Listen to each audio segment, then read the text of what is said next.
Halo, assalamualaikum warahmatullahi wabarakatuh. Apa kabar kalian semua hari ini? Oke, tentu Bapak harapkan semuanya sehat, tetap semangat belajar ya, walaupun dalam kondisi pandemi kita belajar secara online ya, tidak menyurutkan keinginan kita untuk terus belajar, menuntut ilmu ya untuk bekal nanti di hari masa depan kita.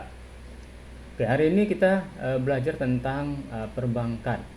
Bahan-bahannya sudah Bapak share ya di program dan juga ada di slide share. Silahkan nanti dibuka ya, di download yang slide share yang sudah Bapak kasihkan linknya di bawah di slide ya, di slide yang Bapak sampaikan ini. Oke, hari ini kita belajar tentang perbankan.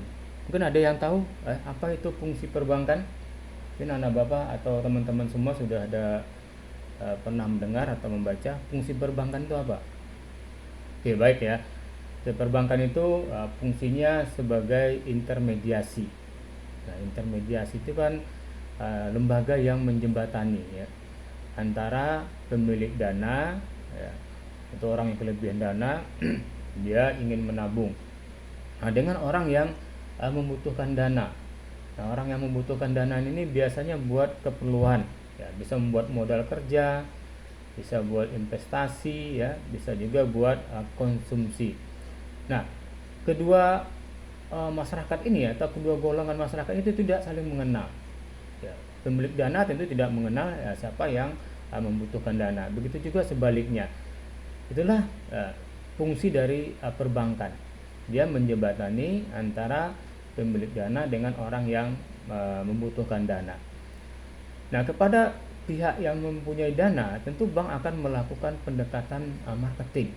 Jadi nasabah itu eh, dicari ya, tidak datang dengan sendirinya. Ya, walaupun ada satu dua yang walking customer, tapi biasanya malah eh, kita yang harus mencari nasabah tersebut. Artinya kita lihat masyarakat yang potensi yang memiliki dana besar, maka pihak marketing akan mendatangi nasabah tersebut. Nah, kepada orang yang menyimpan dana, bank akan memberikan keuntungan. Ya, dalam hal ini kalau dia bank konvensional itu disebut dengan bunga, kalau bank syariah itu disebut dengan bagi hasil. Nah, contohnya kepada pemilik dana dikasih namanya bagi hasil atau bunga 7%. Dan lalu datang orang yang membutuhkan dana ke bank atau bank yang mencari eh, calon-calon nasabah yang membutuhkan kredit atau pinjaman. Jadi perbedaan kredit dan pinjaman itu, kalau kredit itu dipakai buat bank konvensional ya. Kalau pembiayaan itu buat istilahnya di perbankan syariah. Jadi marketing juga mencari ya. Jadi tugas marketing itu selain mencari dana juga mencari orang yang membutuhkan dana ya, untuk penyaluran berupa kredit tadi. Nah, kepada orang yang membutuhkan dana itu diberikan pemainnya tingkat suku bunga 12% atau marginnya 12%. Oke, maka ada selisih buat bank ya, tadi 7 sama 12 berarti ada selisih sebesar 5%. Nah, 5% itulah keuntungan buat bank.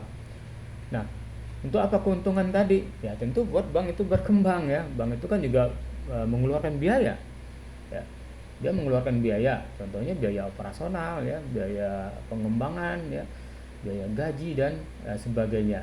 Jadi bank itu um, mendapatkan keuntungan dari menjalankan fungsi intermediasi tadi ya. Nah, itulah salah satu fungsi dari bank.